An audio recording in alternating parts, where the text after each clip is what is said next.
mau lo oral, anal, atau pervaginam pun. Banyak kasus nggak sih yang misalnya ibu rumah tangga nggak tahu apa-apa, anteng-anteng di rumah tiba-tiba positif? Iya benar. Kita tahu belum ada obat atau vaksin HIV untuk menyembuhkannya kan sekarang. Pada saat berciuman, jamur di mulut atau maaf di vagina misalnya masih tinggi nggak turun, terus CD4 masih rendah nggak naik. Halo guys, balik lagi bersama aku Fahri. Jadi di video kali ini aku sedang bersama teman aku, teman SMP, SMA, dan sekarang dia sedang menjadi dokter. Dokter Ina. Hai. Dan di video kali ini kita bakal bahas tentang HIV. Gimana sih penularan, pencegahan, pengobatan, terus mitos fakta yang beredar tentang HIV/AIDS. Dan gue rasa kalian semua harus tonton video ini sampai habis karena ini penting banget ya guys buat ditonton. Oke guys, daripada lama-lama, mari kita mulai videonya. Yang pertama gue mau nanya nih, perbedaan HIV sama AIDS itu sebenarnya apa sih? Sebenarnya sama atau beda sih, Nak? Oke, jadi yang pertama-tama perbedaan HIV sama AIDS ya, karena orang pasti banyak yang ngira itu tuh sama. Ternyata tuh gitu. Sebenarnya beda. Jadi HIV atau yang biasanya singkatannya itu Human Immunodeficiency Virus itu merupakan virusnya. Oh, virusnya. Iya, jadi virus yang nyerang kekebalan tubuh.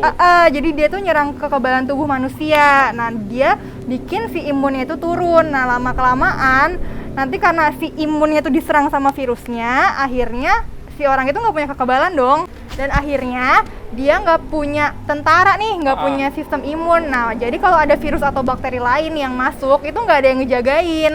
Gitu. Nah, nanti pada akhirnya orang yang terinfeksi virus HIV itu akan menjadi AIDS. Oh, gitu. AIDS itu singkatan dari Acquired Immunodeficiency Syndrome. Ya, jadi sindrom kalau dari bahasa kedokteran itu merupakan suatu kumpulan gejala. Jadi kalau orang imunnya udah turun, dia gampang keserang bakteri virus lain, akhirnya muncul gejala-gejala dong. Nah, baru orang itu disebut AIDS. Gitu.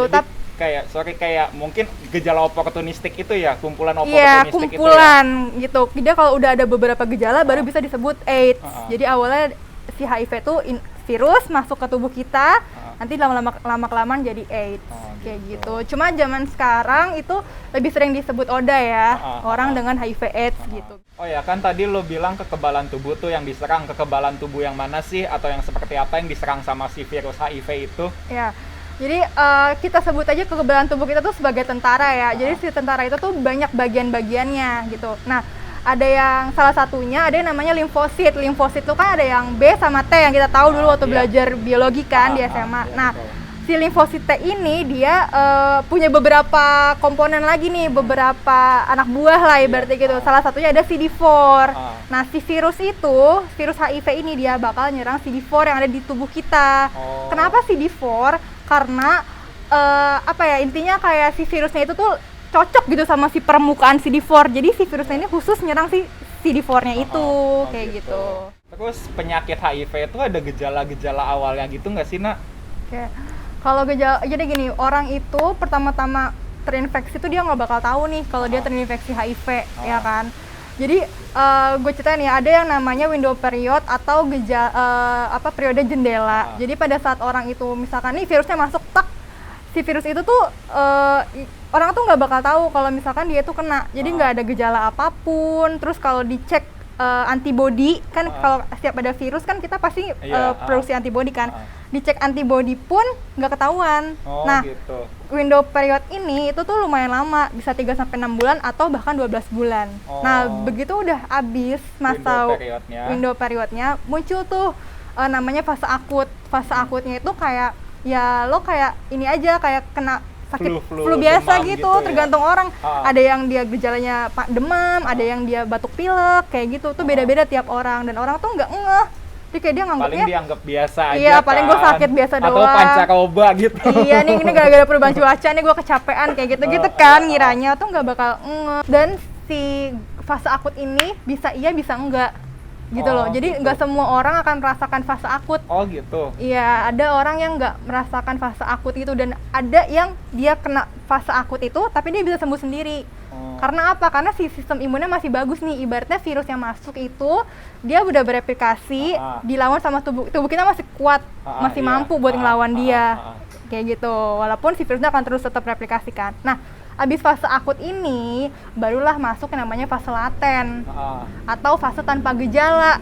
Justru ini yang bahaya. Sebenarnya kayak virusnya tuh masih ada, tapi lo nggak ngerasain apapun, lo nggak sakit, lo bisa ngelakuin apapun dengan senang hati gitu loh, kayak biasa aja. Dan periode ini lumayan lama, bisa 5-10 tahun. Oh gitu. Tapi kalau pas di tesnya pas di periode ini udah ketahuan? Sebenarnya udah bisa ketahuan, cuma karena orang tuh nggak merasa. Jadi nggak gitu. Jarang yang tes juga lah ya. Iya, orang tuh biasa tesnya kalau udah muncul gejala. Nah ini lanjut nih, tadi kan habis fase akut, fase laten, lanjut ke fase letal. Fase letal itu ya udah, dia udah mulai muncul satu infeksi oportunistik gitu, kayak mungkin diare atau kayak gimana lah, tergantung infeksinya apa nih, entah itu jamur di mulut, nah kayak gitu. Begitu infeksi oportunistiknya banyak, akhirnya muncul gejala-gejala yang tadi gue bilang disebutnya sindrom, baru dia masuk ke fase AIDS. Oh ya, tadi kan lo sebut infeksi oportunistik tuh, itu tuh apa sih? Jadi infeksi oportunistik itu kayak infeksi yang memanfaatkan kelemahan tubuh kita gitu loh. Jadi harusnya di orang normal yang imunnya normal, dia tuh nggak bisa bikin penyakit, tapi karena si imun orang ini lemah, udah ditekan sama si virusnya, akhirnya muncullah infeksi oportunistik. Jadi yang seharusnya di orang normal tuh nggak ada gitu. Sebenarnya infeksi oportunistik ini nggak cuma muncul di orang HIV, semua orang yang imunnya turun. Misalnya orang yang lagi ngejalin kemoterapi, itu kan imunnya juga ditekan, itu juga bisa ngalamin infeksi oportunistik, kayak gitu. Contoh-contohnya apa aja tuh? Contoh-contohnya banyak ya, misalnya kayak jamur di mulut, atau maaf di vagina misalnya, atau TBC, atau sampai ke meningitis, jamurnya sampai ke otak gitu-gitu. Tergantung lah dia kenanya apa tiap orang. Oh ya, bisa dijelasin nggak stadium HIV itu ada berapa dan kayak gimana sih stadium tingkatannya? Oke, kalau menurut WHO, stadium HIV itu terdiri dari 4 ya. Stadium pertama itu dia yang tanpa gejala tadi. Dia masih bisa beraktivitas seperti biasa. Dia nggak tahu, maksudnya dia nggak merasakan apapun gitu loh. Tapi dia udah terinfeksi, itu stadium 1. Kalau stadium 2 itu dia udah ada penurunan berat badan kurang dari 10%.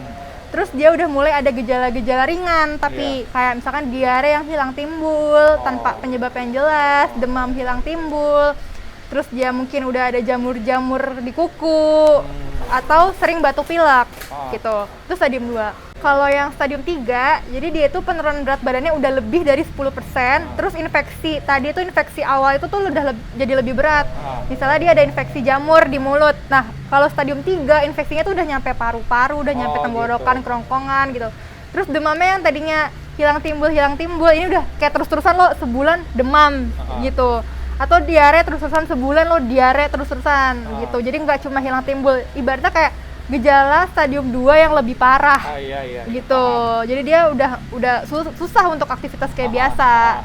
Nah, yang terakhir adalah stadium 4. Stadium 4 tuh kita biasa sebutnya udah wasting HIV. Jadi kayak dia udah kurus banget, udah infeksi udah parah banget, bahkan udah ke otak. Gitu. Terus dia udah kerjanya berbaring aja di tempat tidur, kayak udah lemes banget nih orang. Itu udah stadium 4 tuh kayak udah parah banget lah ibaratnya kayak gitu. Terus kalau cara penularan HIV gitu gimana sih? Oke, jadi HIV itu bisa menular melalui darah dan cairan tubuh. Cairan tubuh itu bisa cairan vagina atau air mani laki-laki ya, kayak gitu. Cara gimana dia bisa bertukar itu bisa dari suntikan, jarum suntik yang bekas, iya, biasanya pada orang yang makin narkoba biasanya jarum suntiknya 1, terus dia ganti-gantian dan bisa sampai 15 orang. Terus juga hubungan seksual, karena di situ ada cairan tubuh kan.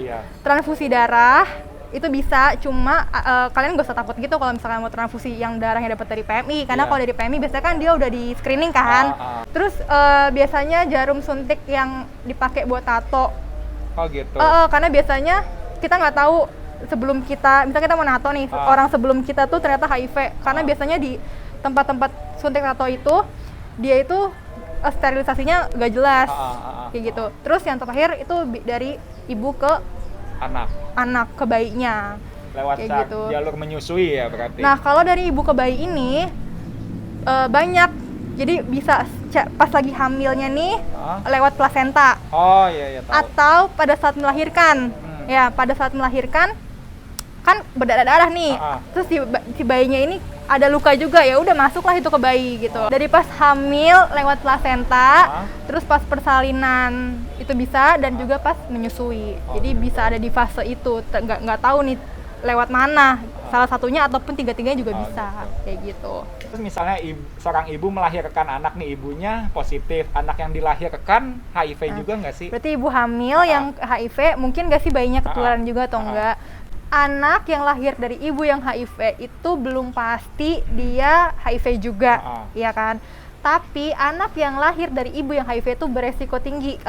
Kira-kira gue pernah baca di jurnal itu sekitar 25-45% dia bisa terkena HIV juga gitu dari ibunya. Dan itu benar tergantung apa? Tergantung viral load ibunya, tergantung kepatuhan ibunya, tergantung cara bersalinnya gimana. Jadi si ibu bisa nularin ke bayinya itu tadi ada 3 cara, ya kan? Ada lewat plasenta, pada saat persalinan, sama pada saat ibu menyusui, kayak gitu. Nah, itu tuh bisa dicegah. Dicegahnya dengan apa? Ibu selama hamil minum ARV dengan patuh. Terus lahir secara sesar, jangan lewat pervagina atau jangan normal lahirannya, kayak gitu. Terus si anaknya itu juga rutin dicek CD4-nya, kayak gitu. Jadi sebenarnya belum tentu, tapi beresiko iya, kayak gitu. Oh iya, terus kalau bener nggak sih yang katanya lewat nyamuk, terus juga misalnya makan sendok barengan gitu, atau pokoknya banyak kan yang di bioskop juga tuh yang jarum-jarum gitu, itu sebenarnya bener nggak sih, atau bisa menularin transmisi HIV nggak sih? Sebenarnya banyak banget ya mitos-mitos. Jadi gini, HIV itu tidak menular lewat air mata, keringat, gantian baju nih, tukeran baju, atau pelukan, jabat tangan, gigitan nyamuk, atau pakai toilet yang bareng-bareng. Nah, itu tuh nggak bisa menular lewat itu, gitu. Terus kalau yang tadi di bioskop ya, yang orang katanya jarum suntik, gue sebenarnya nggak tahu, gue nggak pernah dengar ada kejadian itu. Gue nggak pernah mendengar kejadian itu secara langsung. Kayak gue cuma dengar dari orang, tapi tuh gue nggak tahu beneran pernah ada nggak sih kejadian. Itu bisa menular kalau misalkan emang di jarum suntiknya itu ada darah orang bekas HIV. Kayak gitu. Baru banget ada darahnya gitu ya. Tapi jahat banget sih emang gitu, kok iseng banget gitu ya. Kalau batuk bersin kan droplet terus, atau ciuman gitu bisa nggak sih nularin? Kalau batuk sama bersin itu enggak, ya itu enggak bisa nularin. Kalau ciuman kan tergantung nih, ciuman tertutup atau terbuka. Kalau tertutup itu enggak, tapi kalau ciuman terbuka yang maksudnya ada pertukaran air liur, itu jadi gini, kalau menurut CDC, air liur itu tuh nggak mengandung virus HIV. Tapi ada penelitian yang bilang di air liur tuh bisa mengandung virus HIV dengan jumlah yang rendah.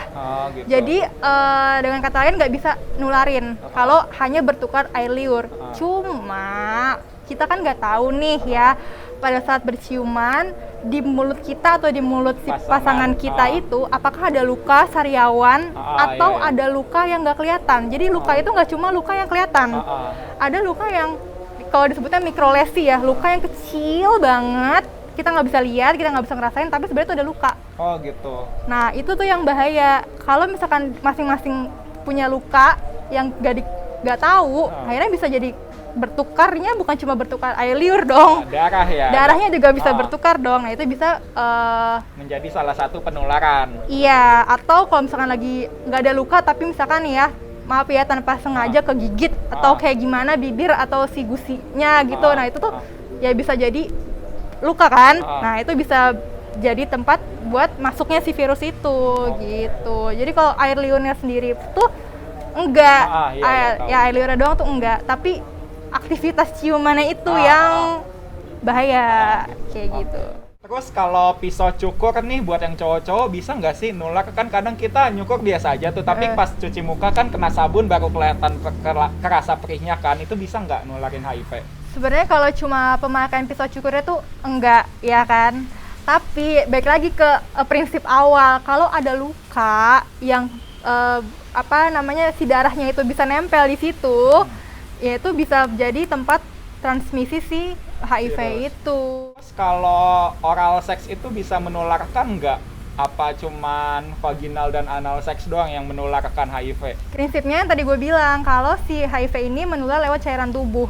mau lo oral, anal atau pervaginam pun, kalau ada cairan tubuh yang keluar di situ, itu merupakan media transmisi si HIV-nya, iya virusnya. Jadi mau anal kayak mau oral itu tetap bisa nularin. Gitu. Kayak gitu, karena ada cairan di situ. Apalagi ada luka, wah udah gampang banget itu virus masuk. Terus untuk kita tahu kita terinfeksi HIV atau enggak gitu, ada tes-tesnya nggak sih? Iya, pastinya ada dong ya kan. Tes HIV tuh banyak jenisnya. Yang pertama yang paling gampang itu tes antibody. Iya. Tes antibody ini juga ada berbagai macam jenisnya. Ada yang 1 kali pemeriksaan, ada yang 2 kali pemeriksaan, ada yang 3 kali pemeriksaan. Dan tes antibody ini lo hati-hati kalau lo lagi window period. Karena kan tadi gue bilang dia nggak akan antibody-nya nih belum kedeteksi nih gitu. Makanya biasanya kalau lo beresiko terus lo dites negatif, biasanya diulang tesnya kayak gitu untuk melewati masa jendela atau window period tadi itu kan. Dan si cek antibody ini emang paling cepat gitu ya. Terus yang kedua bisa dicek pakai PCR, itu buat ngelihat si virusnya ada apa enggak virusnya, berapa jumlah virusnya gitu. Terus ada juga untuk ngelihat prognosisnya atau perjalanan penyakitnya, kita bisa cek CD4-nya. Rentan apa orang ini sama infeksi oportunistik tadi tuh lihat dari si CD4-nya. Terus misalnya kita udah tahu nih seseorang terinfeksi HIV. Terus kan kita tahu belum ada obat atau vaksin HIV untuk menyembuhkannya kan sekarang. Terus itu pengobatannya gimana? Oke. Untuk pengobatan HIV emang bener tadi belum ada obat atau vaksin, ya kan? Obat yang menyembuhkan tuh belum ada. Jadi selama ini cuma ada namanya ARV atau antiretroviral, itu gunanya hanya untuk menekan jumlah virus. Menekan jumlah virus, memperpanjang harapan hidup gitu. Terus orangnya jadi lebih panjang bisa beraktivitas, bisa produktif kayak gitu. Nah, obatnya kalau WHO itu nyaranin obatnya kombinasi dari 3 ARV gitu. Nah, kalau untuk pengobatan HIV ini sendiri, itu kewenangan dari dokter spesialis. Jadi biasanya kalau misalkan kita sebagai vaskes misalkan menemukan orang dengan HIV, itu biasanya kita rujuk spesialis ke klinik VCT. VCT itu voluntary counseling sama testing. Jadi itu dilakukan secara kayak rela gitu ya. Biasa di rumah sakit ada tuh. Nah, nanti orang yang beresiko terkena HIV atau kita curiga HIV akan dikirim ke klinik VCT. Ini sepengalaman gue koas kayak gitu ya. Akan dibawa ke klinik VCT. Nanti di klinik VCT itu dia akan dilakukan konseling dulu nih awalnya. Jadi konselingnya itu nanti ada prates dan pasca tes. Jadi konseling dulu, terus dia dites, terus konseling lagi. Nah, di konseling yang terakhir ini buat nentuin kira-kira obatnya kayak gimana dan buat menumbuhin rasa percaya diri dia. Terus juga supaya dia nggak menularkan HIV yang dia punya ini ke orang lain. Itu gunanya si klinik VCT itu. Terus kan udah misalnya nih kita udah nerima ARV, udah kita minum, terus perlu kontrol lagi nggak per berapa bulan atau gimana gitu? Yang pastinya harus kontrol lagi ya. Nanti akan dikasih tahu nih sama dokternya kontrol lagi berapa bulan, itu tergantung dari klinisnya, keadaannya dia kayak gimana. Terus viral load awal dia, viral load itu kayak berapa jumlah virus yang ada di dalam tubuh kita. Terus jumlah CD4-nya berapa nih? Jadi emang semua berdasarkan dari si orang, beda-beda gitu loh tiap orang, tergantung dari keparahannya dia, keadaannya dia, viral load-nya dia, CD4-nya dia, gitu tuh ditentuin. Yang pasti harus rutin kontrol lah kan ya kalau kayak gitu. Terus misalnya udah nih minumin ARV, terus obatnya itu bisa resisten nggak atau kebal gitu? Kalau resisten itu bisa tergantung dari si peminumnya itu. Kalau dia minumnya nggak rutin, maksudnya nggak teratur sesuai anjuran, ya itu bisa resisten. Nah, dinilainya resisten, dibilangnya resisten atau gagal itu dari mana? Ya kita lihat nanti setelah 6 bulan pengobatan, dilihat tuh klinisnya gimana, masih sama aja nggak dari sebelum pengobatan atau enggak. Kalau misalkan masih sama aja, viral load-nya masih tinggi, nggak turun, terus CD4-nya masih rendah, nggak naik, berarti itu disebut kegagalan ARV namanya, kayak gitu. Terus nih cara pencegahan biar orang tidak terinfeksi HIV itu gimana sih, Nak? Cara pencegahannya kalau gue dulu di kesehatan masyarakat ya, itu kita sebut ABCDE. A itu abstain atau tidak berhubungan seksual, terus be faithful, B-nya itu be faithful, jadi dia setia sama pasangannya, dia satu aja yang tidak terinfeksi gitu. Sama pasangan sahnya aja yang udah pasti enggak gitu dari awal, udah enggak gitu kan, sama-sama setia. Terus C-nya itu adalah pakai kondom saat berhubungan seksual. D-nya itu adalah drug, jadi hindari obat-obatan narkotika yang pakai jarum suntik. Terus yang terakhir itu itu edukasi. Jadi saling mengedukasi, banyak baca-baca tentang HIV biar dia tahu gimana cara pencegahannya supaya nggak ngenularin orang atau dia nggak ketularan kayak gitu. Terus kalau pakai kondom berarti pas oral seks juga pakai? Kondom itu dipakai saat seks Jenis apapun? jenis apapun, oral, anal ataupun pervaginam. Oh, gitu. Kayak gitu. Oh ya, gue mau nambahin. Jadi kan tadi gue udah nyebutin ABCDE itu kan cara pencegahan HIV. Sebenarnya ABCDE-nya itu tuh bukan urutan. Cuma itu biar kita gampang ingat aja poin-poin yang harus diperhatikan untuk pencegahan HIV. Oh, gitu. Kayak gitu. Terus Nina, pendapat lo sebagai dokter dengan orang terinfeksi HIV itu gimana sih? Ini pendapat pribadi ya. Iya. Kalau menurut pendapat gue gini, banyak ketidakpahaman atau kurang pahamnya orang-orang memunculkan stigma-stigma buruk gitu loh di masyarakat, ya kan? Kayak harusnya kan udah sering tuh kita gembor-gemborin, jauhin penyakitnya, bukan orangnya. Kan udah banyak ya informasi atau tadi udah gue sebutin gimana cara penularan dan pencegahannya, ya kan? Mana yang nggak bisa nularin, ya udah gitu. Dengan kita deket-deket sama orang itu tuh nggak akan bisa bikin nular, ngerti nggak sih lo? Jadi kayak ya udah nggak usah dijauhin orangnya, kasihan. Justru kita harus dukung mereka karena dengan mereka tahu mereka HIV aja, mereka tuh pasti udah down banget.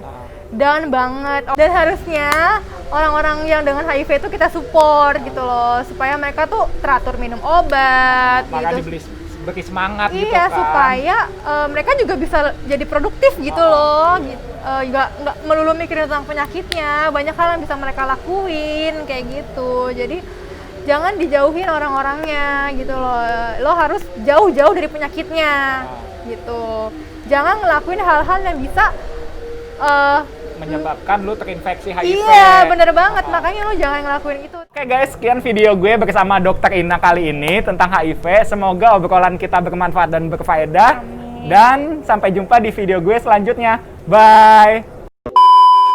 Kalau menurut... Nunggu lewat dulu nggak? Iya, yaudah lewat aja dulu. Maaf guys, banyak pesawat di sini, banyak alam.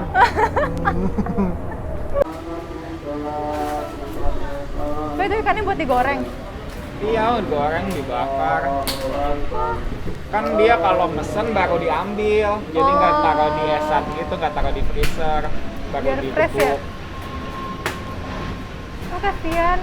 Ya iya, dimakannya gimana lagi, tolong. Karena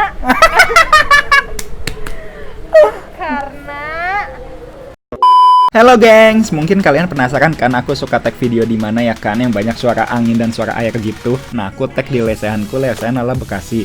Buat kalian yang nyari lesehan dan pemancingan yang cozy banget buat kumpul bareng teman dan keluarga, kalian harus banget nih datang ke Lesehan ala Bekasi, letaknya di Jalan Pangeran Jayakarta nomor 5 dekat Sumarekon Mall Bekasi. Di sini menunya itu banyak banget. Selain berbagai jenis menu ikan, udang, cumi dan seafood, di sini juga ada sop iga, pucung gabus, ayam, bebek, tongseng, soto Betawi dan lain-lain. Nah, ini ada beberapa temanku yang udah pernah makan di sini. Yuk, kalian kapan? Aku tunggu ya di Lesehan ala Bekasi, oke?